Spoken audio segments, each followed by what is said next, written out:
Welcome to the Opt-in Podcast. I am Melissa Franks, your host, and this is where you go from surviving to thriving in business. Based on the title of today's episode, all of you may be thinking that you have now landed yourself into a current events maelstrom because last week we were talking about Beauty Counter and this week we were talking about football. But here we are, friends. The people out there in the universe, the business owners and the leaders and the celebrities can't manage to keep it quiet and not give me things to talk about. So I had pondered going to social with this. I had pondered recording a YouTube video. And then when all was said and done, what I realized was we really needed to talk about it here. I needed a longer format situation. I don't know where I'm going to take this because I have so many things to say. But this is important because the entire point of this podcast is that you get to choose. You, the individual, get to choose how you show up professionally, how you show up personally, and what your life looks like. Now, that could mean anything. It could mean that you've decided that you want to own your own business. It could mean that you could decide that you want to be a CEO one day. It could mean that you could say, you know what? I am super happy hanging out in the middle. I don't need to lead people. I like my job. I get to leave when I want. Things are great. The beauty of what we do is that we get to decide, we get to opt in and opt out of plenty of things. And then, unfortunately, the world gets really, really noisy. And if you have opted out of media in general, if maybe you're not on social media, maybe you don't look at the news, maybe you don't fall into a TikTok vortex, then maybe you haven't heard about Harrison Butker's commencement speech. Harrison Butker is a kicker for the Kansas City Chiefs. Why is that important? Well, right now the Chiefs are the reigning champs of the NFL. They have a lot of celebrity, they have a lot of persona, and if you have really been living under a rock, then what you won't know is that Taylor Swift is associated with the Kansas City Chiefs. So that's what makes all of this even just more so ironic. Anyway, Harrison Butker was invited to give a commencement speech, which is a huge honor. If you've ever gone to college, and I'm assuming that maybe you have at least flirted with it if you're listening to this podcast, and likely probably went and graduated, you know that whomever is brought in to give the commencement speech is somebody well-regarded and accomplished and has a perspective that is going to help leave your lasting impressions of the higher learning institution that you are in. Sometimes it's Oprah Winfrey. Sometimes it's, I don't know, Brad Pitt. Sometimes it's Taylor Swift, who's actually done her own commencement speech. And sometimes it's famous athletes like Harrison Butker. And in this case, he was speaking at a Benedictine college, and that's a very Catholic institution. I will say, though, that there was an equal representation of women and men graduating from the school. And Harrison took it upon himself to write his own speech and then to speak from his own personal belief system. And here is where I start to challenge the approach that was taken. When you are a public figure, and you can define that however you want. I was recently defined as a public figure because all of my social media is publicly accessible. Harrison Butker is a public figure because he is a sports champion and is well known in Kansas City. Taylor Swift is a public figure because she's a global phenomenon and one of a kind in our lifetime. Those are just a few public figures. And then you also have, the fun ones like R. Kelly or Donald Trump or, I don't know, I could keep going with some of the ones that are less savory. Sean Combs, Puff Daddy, for example, he's not doing great in the news right now either. There's a variety of public figures, but the thing is that when you become a public figure, when you're invited to stand on a stage in front of a bunch of other people, you're given authority. The invitation alone says that you're a credible source of information, that you are going to be sharing information that everybody should consider deep and intrinsically and should take to heart and should maybe potentially help shape your next moves and your decision making as you go forward. And so it is a huge responsibility when you are invited into an opportunity to speak in front of 5 people, let alone thousands of people. And Harrison Butker was given this opportunity. Harrison was given a stage literally and a platform to speak from, to inspire the next generation of graduates. And that is a huge responsibility. And he made one fatal flaw that many, many leaders make. This is leaders in industry. These are political leaders. These are anybody that is a public figure and in a leadership sitting. I would even go so far as to say that sometimes you find this with youth coaches and teachers as well. Anybody that is in a leadership capacity can make this misstep. And unfortunately for Harrison Butker, he did it on a public forum. And now he's getting the backlash that he so readily deserves because of this. But we can all learn from this lesson. So what do I mean by that? When you have the opportunity to stand up in front of people, whether you have a specific belief set or not, what you need to understand is the context for which you are standing there. In this case, Harrison Butker was standing there trying to inspire those that were getting their diplomas to go out into the world and do great things, to take what they had learned, to take the gifts that they have, to take the passion and intensity and intelligence and make the world better because of it. And instead, what Harrison Butker did is he took his personal ideology and led with that. And many leaders do that. This is not an uncommon thing. Instead of whatever intentional messaging he was putting out into the world, it got lost because his messaging was so polarizing. And this is something that all of us, whether we are leaders amongst our teams or amongst our peers, or we are leaders in the business that we are in, or in our families, or in our community, or whatever, can learn from. Because when you speak from what is important to you to an audience and misunderstand what is important to them, the message is lost. So in this case, Harrison has a strong belief system. He has a strong belief system that women can get educated all they want, but their true vocation in life is to be mothers and wives. Harrison has a strong belief system that society lies to women and tells them that they can, in fact, be successful and they can delay having children because things like IVF and other remedies exist. Harrison believes that society as a whole has lied to women, saying that they can mother their children well and they can love their husbands well and still be very predominant and successful. Harrison Butker believes all of those things. And unfortunately, even though Harrison Butker lived and grew up in a household which had a very accomplished mother, it doesn't mean that Harrison Butker believed that she could have those accomplishments and be a good mom. Now, I wasn't inside of his four walls. I don't know what his life was like as a child, but what I can tell you is that Harrison Butker stood in front of a lot of accomplished women and told them that they had missed the mark. And that if they were not leaving college looking for a husband or with a husband already, then they were doomed for failure. That they were going to live an unfulfilled life, that they were not following their vocation.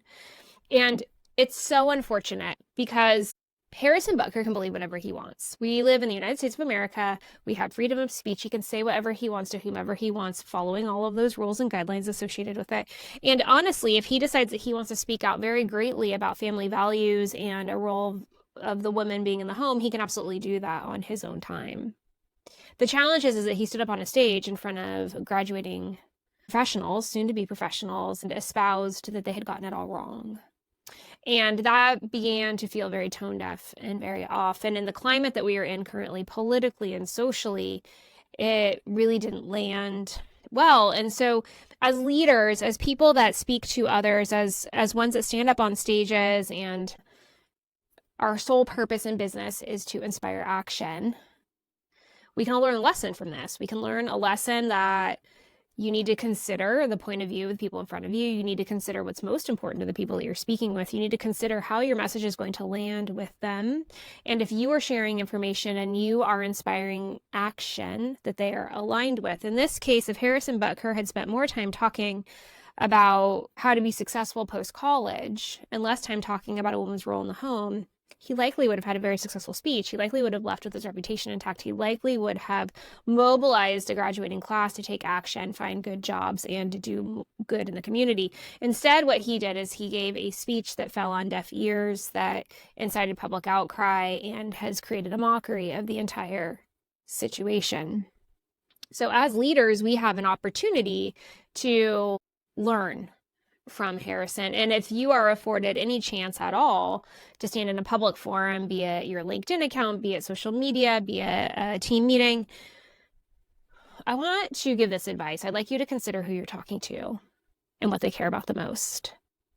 And then find a way to take the message, the information that you're sharing, the decision that you need to take, and to tie back to that. You see, when you are able to understand who you are talking to, what motivates them, what they care about, what keeps them up at night, what their biggest fears and worries are, you can tailor your message so that you can help them see that what you are proposing will bring a solution forward. The vision that you're casting of the future is actually aligned to their biggest wants and needs and fears, that you resolve those concerns, that you enable what is possible, that they can have what it is that they're seeking because of this vision that you cast. Harrison Butker could have done that. Harrison Butker could absolutely have talked about family values and balance and having the ability to have a healthy, intact familial unit while also pursuing your dreams. Harrison Butker could have talked to the men in that audience about how it's important that they not only focus on career, but they focus on life.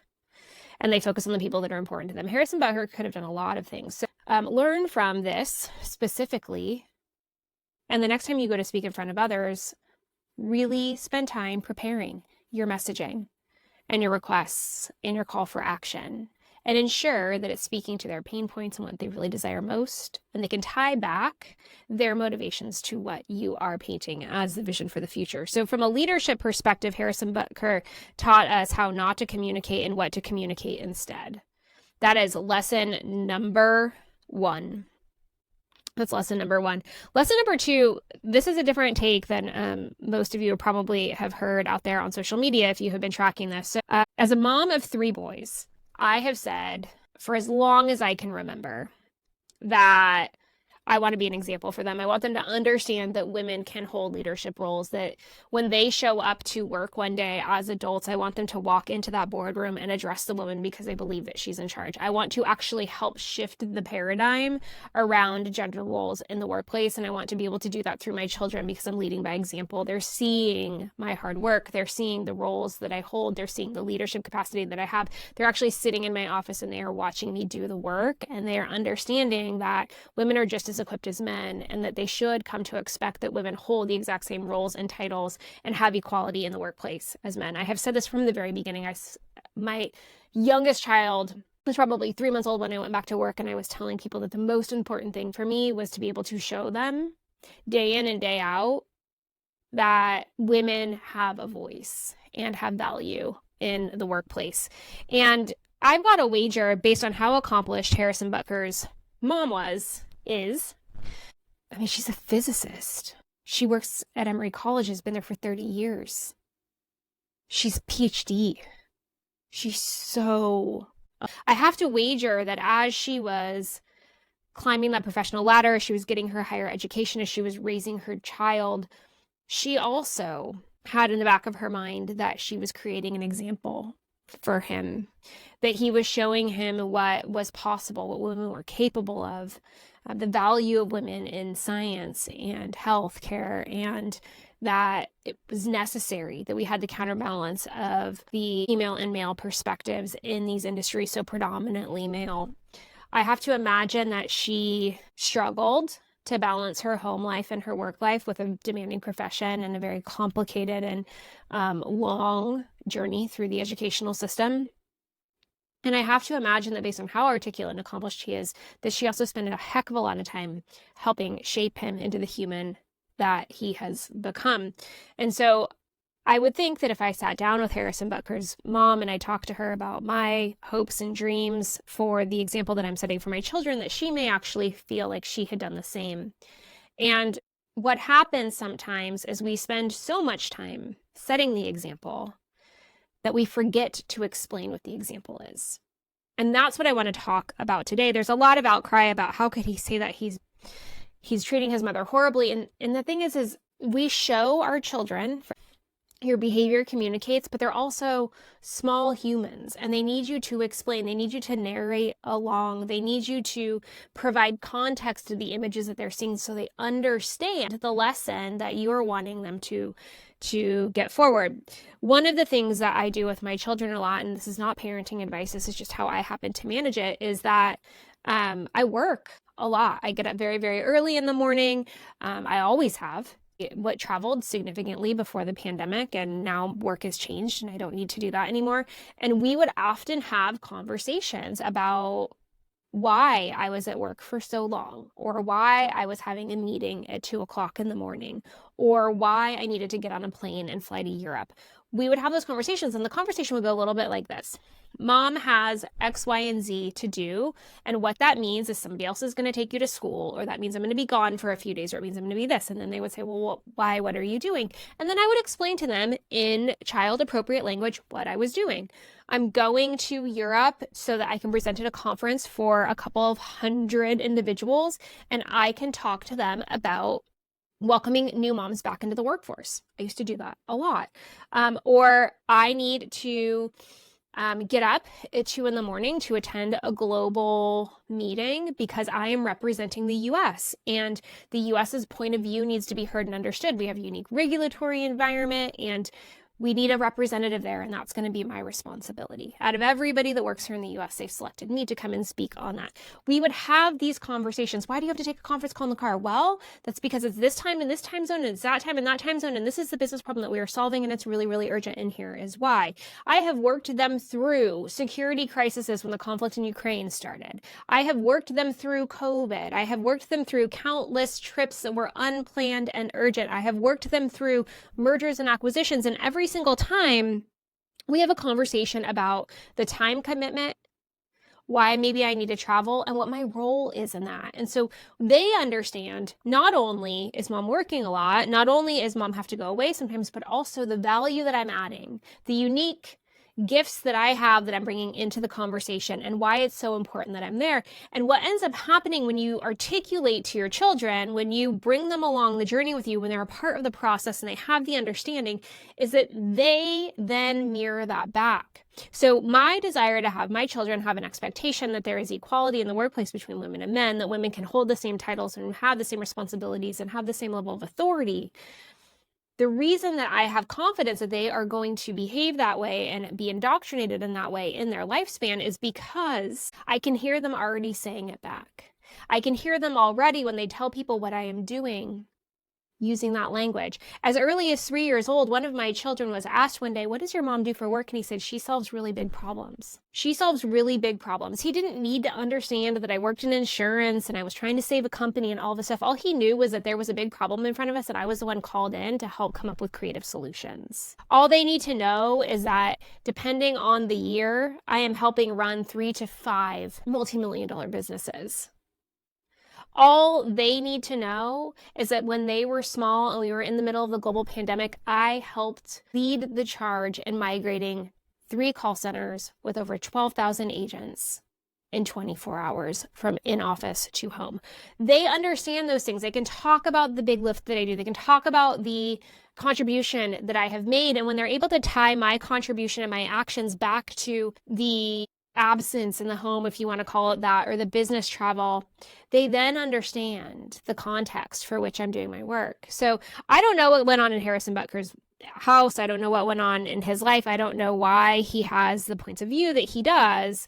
But I do have to say that when his mom is so very, very accomplished and there's such a massive disconnect between her level of accomplishment and his perspective, his life view on what women are able to achieve and their priorities, it leads me to believe that there wasn't enough connection.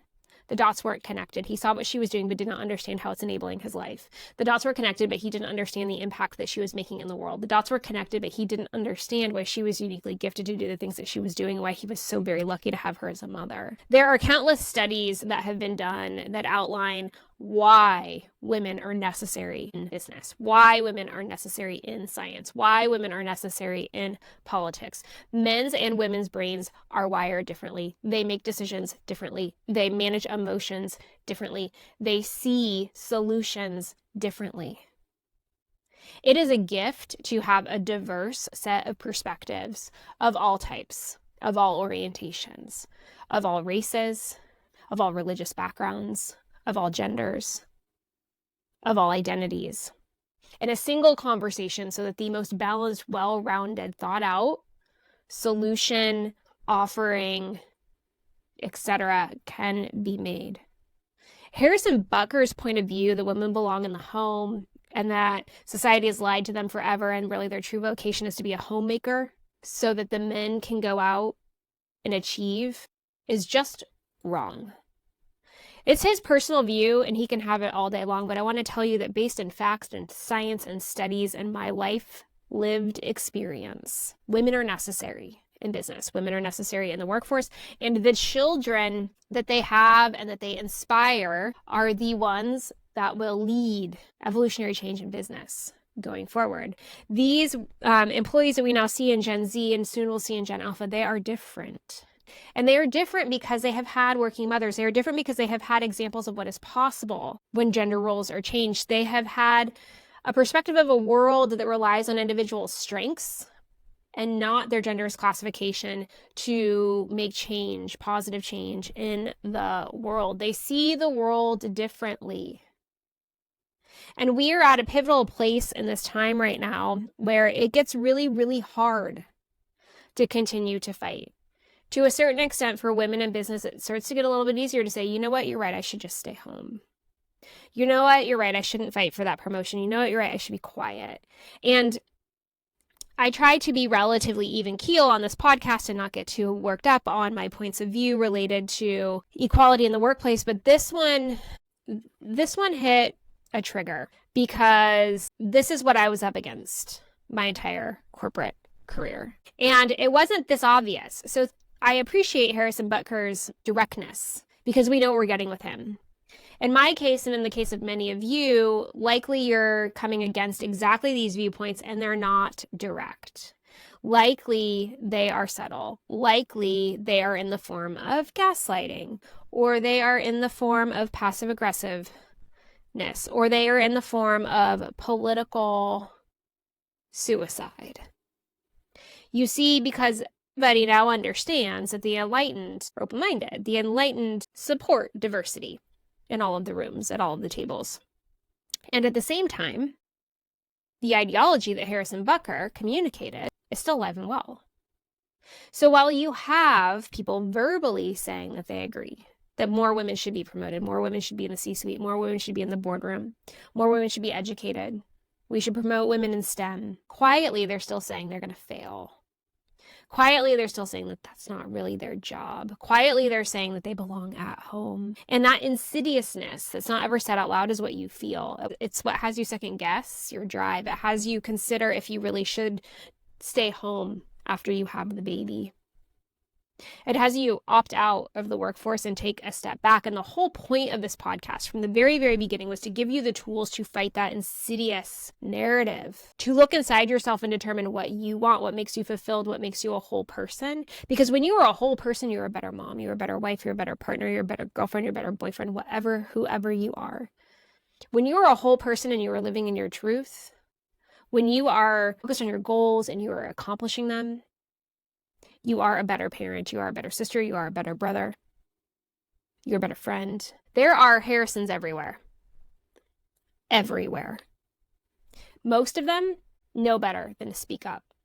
And those ones are the most dangerous. So I don't have any solutions for you specifically on that, but what I can tell you is that if you are a leader, read the room, understand what drives them, and then speak your mind. If you are somebody that's feeling oppression in the workplace because you have a Harrison in your sphere, it's okay. And the way that you operate within that is you deliver results. You have fact-based measurements consistently over time because nobody can argue with evidence and receipts.